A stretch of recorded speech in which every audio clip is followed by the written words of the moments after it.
Olá pessoal, salve salve, começando mais um programa Hora do Esporte, no ano da graça de 2021, nesse dia 24 de maio. Pois é, 24 de maio, aqui as curiosidades, notícias inúteis, né? Mas curiosidade, dia 24 de maio, que tem até uma rua no centro da cidade com esse nome, né? 24 de maio, foi a batalha mais sangrenta que tivemos na Guerra do Paraguai, né? A Batalha de Tuiuti, em 1866, né? E por conta disso, essa homenagem aí a essa batalha sangrenta do Tuiuti na Guerra do Paraguai. Muito bem.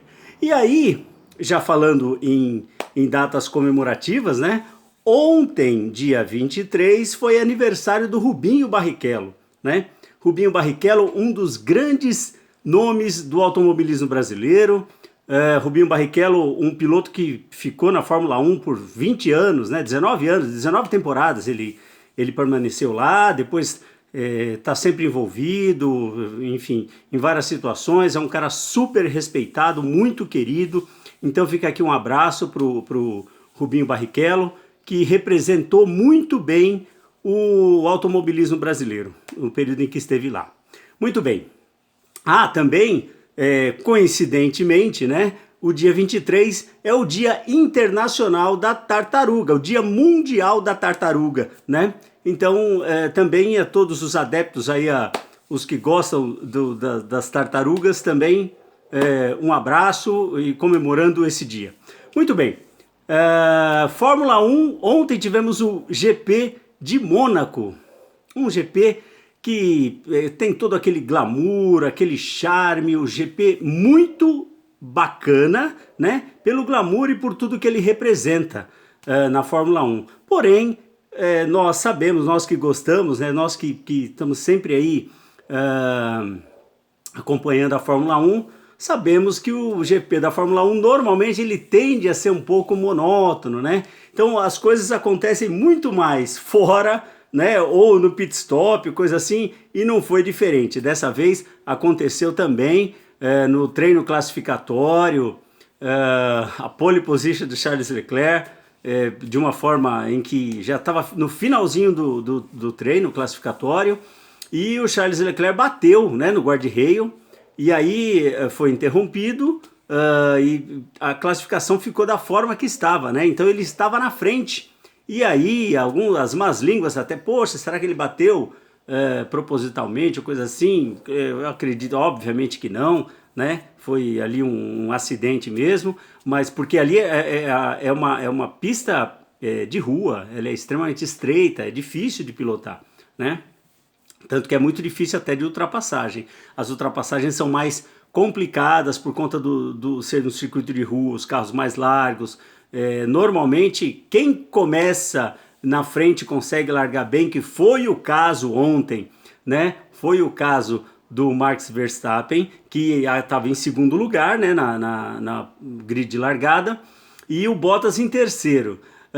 E de uma forma bem inteligente, né? O Max Verstappen posicionou o carro dele de maneira em que ele conseguisse proteger a sua posição, né?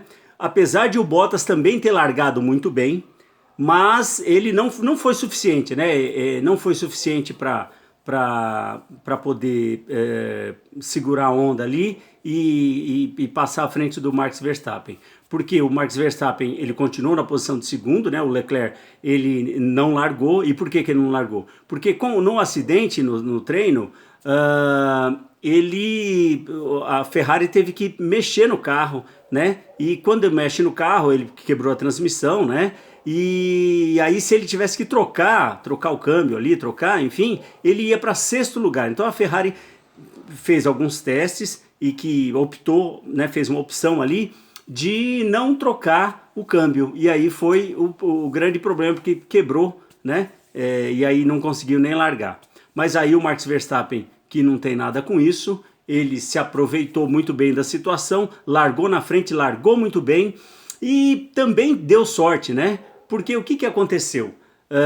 O Bottas, na volta de número 32, ele foi fazer o pit stop e a roda dianteira direita dele prendeu, né, o parafuso que prende a roda, ele travou e não conseguiram fazer com que o Bottas saísse dali. Aí ficou fácil. Aí o Max Verstappen, ele com toda a sua habilidade, lá atrás nós já falamos disso, o Max Verstappen é um piloto excepcional, muito legal porque ele faz frente agora para o Hamilton, tem um grupo de pilotos agora muito bom, Charles Leclerc, Lando Norris, enfim, o próprio Daniel Ricciardo, né, que são bons pilotos, e tem um grupo de pilotos aí que está muito bem, tanto que ontem o pódio foi o terceiro pódio mais jovem da história da Fórmula 1, olha que interessante, né? Então, o Max Verstappen, que é um piloto de 23 anos, né, mas com 124 GPs e com muita experiência, ganhou pela segunda vez na temporada e é a sua 12ª vitória na Fórmula 1. Quer dizer, isso mostra o quanto ele é arrojado, o quanto ele é um cara com opinião, enfim, o objetivo dele está muito claro e ele vai para cima mesmo, vai fazendo frente aí pro Hamilton. Imagine que nessa temporada de 5 etapas, 3 foram vencidas pelo Hamilton e 2 pelo Max Verstappen. Porém, o Verstappen tem 3 segundos lugar, né? Então, ele frequentou o pódio o tempo todo. O Hamilton ontem não frequentou o pódio, né? E o Bottas, que está na equipe, que está na hegemonia aí há muito tempo, né? Ele só conseguiu 3 terceiros lugares até agora, né? Então, isso mostra o quanto a RBR está bem, né? Aliás, não só a RBR, nós tivemos também ontem uma surpresa muito bacana. O que aconteceu? O Vettel, que ficou em 5º lugar. Gente, vocês imaginam o quanto é bacana ver McLaren, ver Ferrari, né? Então ontem deu RBR, o Sainz da Ferrari em 2º lugar e o Norris da McLaren. Quer dizer, muito bacana. O Lando Norris, de 21 anos, um piloto bem jovem, o Sainz de 26 e o Max Verstappen com 23 anos. Quer dizer, a RBR hoje está liderando o campeonato de construtores e o campeonato de pilotos. Isso é histórico, eles devem estar festejando até agora. Sem dúvida, muito interessante. E a cereja do bolo, no final das contas, né? Quem entregou, quem deu a bandeirada final, né? Quem deu a bandeirada foi nada menos que a multicampeã tenista Serena Williams, né? Então, o GP de Mônaco com todo aquele glamour, o troféu, nossa, um troféu bacana pra caramba, bonito, foi muito, muito bacana, toda aquela pompa, o hino, né? Os hinos que foram tocados, não foi pelo CDzinho, não foi o pendrive que usaram, não, foi ali ao vivo, muito glamuroso, né? E aí a classificação dos pilotos, né? O Max Verstappen em primeiro com 105 pontos, né? 2 vitórias no campeonato, o Hamilton vem logo atrás com 101, com 3 vitórias, o Lando Norris em terceiro lugar, olha que interessante, e o Bottas perdeu a posição para ele, né? Tá em quarto agora, e o Pérez da RBR com 44 pontos, e logo atrás em sexto lugar, o Leclerc com 40 pontos, e o Sainz da Ferrari. Então imagina, a gente tem a RBR, McLaren, Ferrari, né? E a Mercedes, né? A gente tem a RBR em primeiro, Mercedes em segundo. Olha, muito legal. No Mundial de Construtores está a RBR, a RBR com 149, a Mercedes com 148, McLaren com 80 e a Ferrari com 78. Vão brigar aí, pelo que a gente está entendendo, vão brigar o tempo todo pelo esse terceiro lugar, McLaren e Ferrari. Muito interessante, esse campeonato realmente ele promete muita coisa boa, viu gente? Apesar de ontem a corrida, como sempre, no aspecto de competição, né, dentro da pista é mais difícil, as ultrapassagens acontecem nos boxes e tudo mais, né? Ou alguém que quebra, alguma coisa assim. Fora isso, largou na frente, é o que vai acontecer até o final, né? E agora eu vou passar a bola aqui para o meu amigo Clóvis, que deve estar com um sorrisão, né? Clóvis Sorrisão. Por quê? Porque o time dele foi campeão ontem, né? O São Paulo Futebol Clube foi campeão e certamente ele vai se esbaldar, vai falar muito a respeito disso, né? Então, vamos deixar o nosso amigo Clóvis. Clóvis, entra aí para bater um papo com todo mundo aí e daqui a pouco a gente volta, tá certo? Até o próximo bloco. E aí, Beto, saudações, grande Beto, manja muito de Fórmula 1, esportes a motor, é sempre muito bom ouvi-lo, sempre estou aprendendo muito sobre a Fórmula 1 e, como eu disse, o esporte a motor de forma geral. Bom, hoje segunda-feira, a Hora do Esporte, vamos falar um pouco, repercutir aí a final dos estaduais, a final do Campeonato Paulista, o fim do jejum do São Paulo, o Grêmio campeão no Sul, o Galo campeão em Minas, Atlético de Lagoinhas campeão lá, o campeão baiano, enfim, Fortaleza campeão cearense. Então nós vamos aí repercutir um pouco os estaduais. Essa semana tem Libertadores, sábado, dia 29, nós temos a grande final da UEFA Champions League. Então nós vamos falar aí sobre tudo que aconteceu e as perspectivas do que vai acontecer na próxima semana. Temos aí CPI da Covid, que a gente vai percebendo o quanto esse governo é responsável pelas mortes aqui no Brasil e a necessidade de tirá-lo do poder. O impeachment de Bolsonaro é uma questão de preservação de vidas e também que ele seja julgado pelos crimes cometidos, crimes contra a humanidade. E aqui ao fundo tem a participação especial do Lenin, nós temos cadê a Frida? Tá aqui, olha a Frida ali.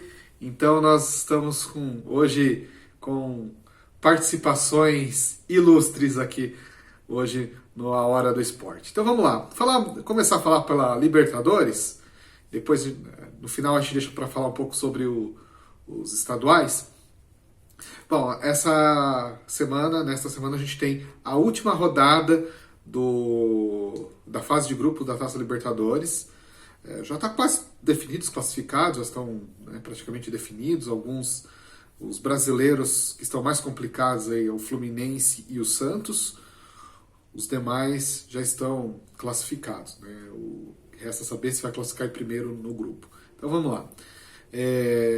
Do grupo A, o grupo do Palmeiras, que já está classificação garantida, primeiro lugar garantido. O Palmeiras encerra então essa fase contra o Universitário no Allianz Parque, na quinta-feira. A chance aí do Palmeiras se reabilitar depois da final do Campeonato Paulista. Assim, aquele jogo com o time, um jogo fácil ali para o Palmeiras se reabilitar, o Abel fazer alguns testes aí, o seu elenco, enfim. No grupo B, o grupo do Internacional, na quarta-feira, o Inter joga contra o Always Red da Bolívia. Também aquele jogo, ali vale a primeiro lugar do grupo. O Internacional tem 9 pontos, o Deportivo Táchira também. O Inter tem vantagem no saldo de gols, então uma vitória garante o primeiro lugar para o Colorado, que perdeu o Grenal ali, mas ainda não dá para avaliar muito, só pelo Grenal, porque a gente está no início do trabalho do Miguel Ángel Ramírez, o técnico espanhol. Grupo C, aí já é complicado, porque o Santos tem 6 pontos, precisa vencer o Barcelona de Guayaquil, que está brigando pelo primeiro lugar no grupo, então o jogo é fora. E o Boca Juniors recebe em casa o The Strongest. E o Boca Juniors, com um empate, se o Boca Juniors vencer, já classifica. Então o Santos não depende só de si para classificar para a próxima fase da Taça Libertadores. Se ficar em terceiro lugar, o Santos também vai para a Sul-Americana. Outro brasileiro que está complicado é o Fluminense, que vai jogar na terça-feira contra o River Plate, lá, né? O jogo não vai ser na Argentina por conta do surto de Covid, né, que está tendo lá também no país, e os jogos de futebol estão suspensos em território argentino. Então, mas o Fluminense tem a inglória, né, a tarefa difícil de vencer os milionários, né, os milionários, assim como são chamados, como é chamado o River Plate. Então, jogar fora o River Plate, que teve uma vitória heróica, né, 11 jogadores, o Enzo Pérez no gol. Então, imagine a moral da equipe elevada, e agora o River tem reforços, muitos jogadores que estavam não puderam jogar por conta da Covid, agora estão recuperados, vão reforçar a equipe milionária. Então, é uma tarefa bastante difícil. O Fluminense, que foi mal na final do Campeonato Carioca contra o Flamengo, né, no Fla-Flu, não fez um bom jogo, e então fica aí, né, esse alerta para a torcida tricolor. No grupo depois nós temos o São Paulo, né, que já está com a classificação garantida, título também, né, joga na terça-feira, provavelmente vai entrar com um time ali sub-20 contra o Sporting Cristal. Tem ainda chances de se classificar em primeiro no grupo, mas tem que torcer para um tropeço, para uma derrota do Racing em casa contra o Rentistas. Então é uma tarefa também um pouco difícil. São Paulo depende só de si, mas já está classificado. É um jogo aí para, né, também para o Crespo dar rodagem à molecada, né, sobretudo aí a base de Cotia, e fazer testes aí para continuidade da temporada. E por fim, no grupo ainda temos aí no grupo G, o Flamengo vai enfrentar o Vélez Sarsfield da Argentina em casa. O Flamengo também é um jogo que vale a liderança do grupo. O Flamengo bem tranquilo, saldo de gols. Então um empate, o Flamengo já, né, mesmo que perca também, o saldo de gols do Flamengo ainda, o Vélez ainda teria que tirar uma diferença do saldo de gols, teria que golear o Flamengo. Então, é uma situação bastante confortável, título carioca, jogo na quinta-feira, bem tranquilo para a equipe rubro-negra. E o Galo, Atlético Mineiro, joga com o La Guaira, né, Deportivo La Guaira, da Venezuela, em casa.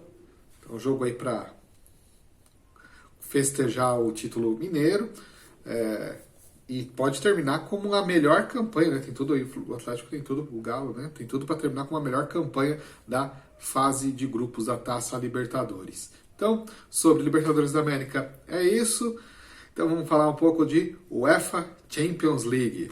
Então, no próximo sábado, dia 29, nós temos a grande final da UEFA Champions League, uma final entre ingleses, Chelsea e Manchester City.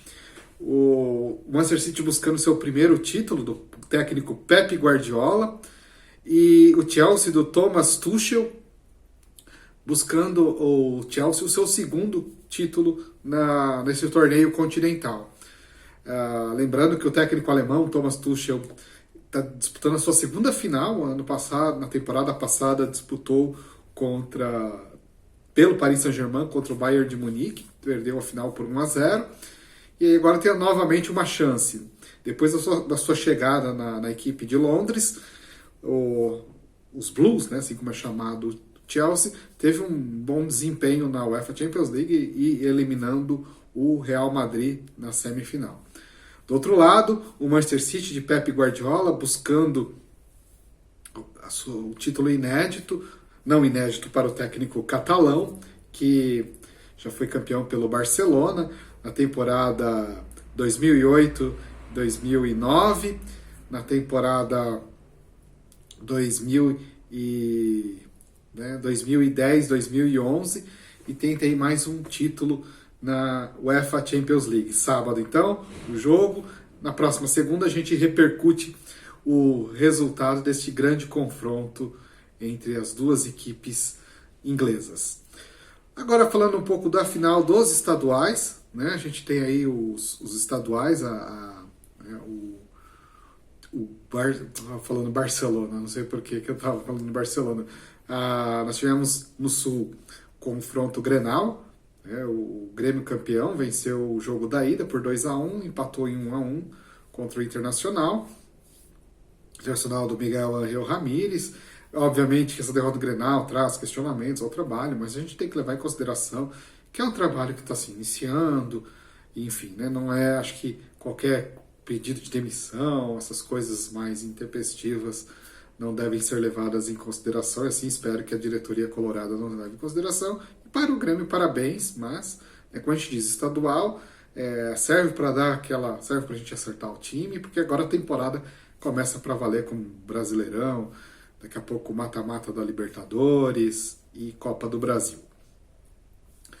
Lá no Ceará nós tivemos Ceará e Fortaleza campeão, com um novo técnico, técnico argentino, e o Ceará também que fez uma boa campanha. Acredito que as duas equipes na Série A do Campeonato Brasileiro vão desempenhar um bom papel. No Pará, o Papão, né, como é conhecido o Paysandu, campeão paraense, né? Então, parabéns aí o Papão que venceu o Remo, né, no clássico Repá. E em Pernambuco nós tivemos aí a vitória do Náutico nos pênaltis, e que preocupa agora o Sport Recife, que está numa situação complicada. Vamos ver como é que vai desempenhar no Brasileiro, porque preocupa, né, se o Sport vai ter condições de se manter na Série A. Na Bahia, o Atlético de Alagoinhas, campeão em cima do Bahia de Feira. Não tivemos Bavi na final. Bahia de Feira de Santana. E parabéns aí ao Atlético de Alagoinhas pelo título baiano da temporada 2021. O Galo, campeão lá em Minas, né, contra o Atlético. O Galo com alto investimento, né, o campeão. Os dois jogos foram empatados, né, em 0-0. E o América ainda perdeu um pênalti, mas isso demonstra que o Galo ainda precisa de ajustes, né? É um time ainda que, né, vai precisar de ajustes, embora esteja muito bem na fase de grupos da Libertadores, tenha tudo para ter a melhor campanha no geral, mas o Galo ainda, vamos ver como ele vai se comportar com equipes, né, de um nível um pouco, não de um nível melhor. Por exemplo, Flamengo, Palmeiras, São Paulo, Grêmio e o Inter também. Enfim, nessas equipes, como que o Galo vai se comportar. Mas acredito que, né, pelo elenco que tem, o Galo tem tudo para fazer uma boa temporada. E agora, falando então da final do Campeonato Paulista, né, o São Paulo, depois de 16 anos, né, o último título foi lá em 2005, conquista o 22º título paulista, São Paulo campeão. Venceu o Palmeiras na final. O time levou a sério o campeonato, né? Tratou, como os dirigentes diziam, tratou como Copa do Mundo, chegou até a poupar algo que a gente, alguns anos atrás, veria como impensável o São Paulo poupar jogadores na Libertadores para privilegiar o Campeonato Paulista. Mas era um título importante para resgatar a autoestima do clube, que na última década sofreu, né? Era motivo de chacota dos rivais, perdia muitos clássicos, jogos decisivos, o time não correspondia, e esse título foi importante para isso. Obviamente que conquistar o estadual não significa que você vai ter uma temporada muito boa, a temporada vai ser excelente, mas a gente vê que isso eleva, né, serve para elevar a moral do clube. Acho que tem que ter pés no chão, porque agora que a temporada começa, o Campeonato Brasileiro, que exige regularidade e jogos difíceis, por exemplo, você pegar o Grêmio lá em Porto Alegre, o Galo lá em Belo Horizonte, jogar com Fortaleza e com o Ceará não são jogos fáceis, jogar contra o Bahia, jogar contra os clubes do Rio de Janeiro, contra o Flamengo, contra o Fluminense. São Paulo já tem uma estreia contra o Fluminense no Campeonato Brasileiro. Então são clássicos. O Campeonato Brasileiro, nós temos muitos clássicos, muitos jogos grandes, mas isso serve para resgatar a confiança de um clube que tinha a a sua autoestima abalada nesse último período. Então, muito legal. O trabalho do Crespo foi começou muito bem. O Crespo é um dos grandes também responsáveis por essa guinada do São Paulo, essa guinada até o momento. A gente ainda vamos avaliar o restante da temporada, mas veio e deu uma cara competitiva, né? A gente percebeu isso no jogo da final, um time concentrado, um time que sabia o que queria e sabe muito bem, né, o que o seu treinador quer, aquilo que foi treinado. Isso é muito importante para uma equipe que deseja conquistar títulos e ter bons desempenhos nos campeonatos que está disputando. Do lado do São Paulo isso é muito importante. Do lado do Palmeiras, o Abel Ferreira, acho que o Palmeiras tem um bom elenco, não é uma terra arrasada também. O Palmeiras é o atual campeão da Libertadores, Copa do Brasil, então tem uma grande equipe, um grande elenco, mas precisa fazer alguns ajustes. O Abel Ferreira precisa se controlar emocionalmente. A gente vê lá aquele lance com o Lisieiro, descontrole, destempero, isso acaba passando para os jogadores, e isso não é bom, ainda mais em jogos decisivos, né? Um jogo que, né, o psicológico conta muito também, né? Se você não trabalhar muito bem o psicológico, o emocional, você pode ter um grande time e esse time não corresponder ali nas 4 linhas. E o Abel precisa corrigir alguns, né, saber aí armar a equipe para quando não tem o contra-ataque. O Palmeiras é um time de contra-ataque, mas quando se anula, né, precisa ter uma alternativa. Eu acho que o Abel Ferreira vai ter agora um pouco de tempo aí para tentar fazer com que a equipe do Palmeiras não fique refém de um esquema só de jogo. E do lado do São Paulo, acho que uma cena emblemática, né, o Muricy, campeoníssimo no São Paulo Futebol Clube, campeão brasileiro como jogador, campeão como técnico, agora campeão como coordenador, é um São Paulino declarado, né? Tem muita paixão pelo São Paulo Futebol Clube, aquela cena dele chorando ali, se emocionando, né, com o título, mostra muito bem esse momento do São Paulo, a importância que esse título paulista tem. Embora o Campeonato Paulista não seja o campeonato mais importante que o São Paulo está disputando, mas serve para dar aquela coisa, né, virar a chavinha e quem sabe resgatar a autoestima de um clube de tantas conquistas, um clube de massa, com 20 milhões de torcedores, né, a terceira maior torcida do país. É muito importante ver o São Paulo Futebol Clube disputando os títulos, sendo campeão. Então, parabéns ao São Paulo, parabéns a toda a comissão técnica e que demonstra que terá boas perspectivas para o restante da temporada. Então, fico por aqui com A Hora do Esporte, volto na quinta-feira com o nosso TBT. Um grande abraço a todas e todas. Passo a bola para você, Beto, e uma boa semana para nós todos aí. Valeu, Beto. Valeu, Clóvis. Bom, vamos encerrando aqui o nosso programa. Infelizmente, com uma notícia muito triste, né? Vai aqui as nossas condolências aqui à família do André Ribeiro, né? Um ex-piloto, um piloto que representou muito bem o Brasil, né? Aos 55 anos, vítima de um câncer, muito triste. Então aqui todos os nossos sentimentos, né? A família dele. Ele é um piloto que logo depois da morte do Senna ele nos trouxe alegria, né? Venceu a Fórmula Indy em 96, teve algumas importantes vitórias e boas e ótimas participações na Fórmula Indy, enfim. Fica aqui o nosso sentimento, tá ok? Uma boa semana para vocês e até mais. Tchau.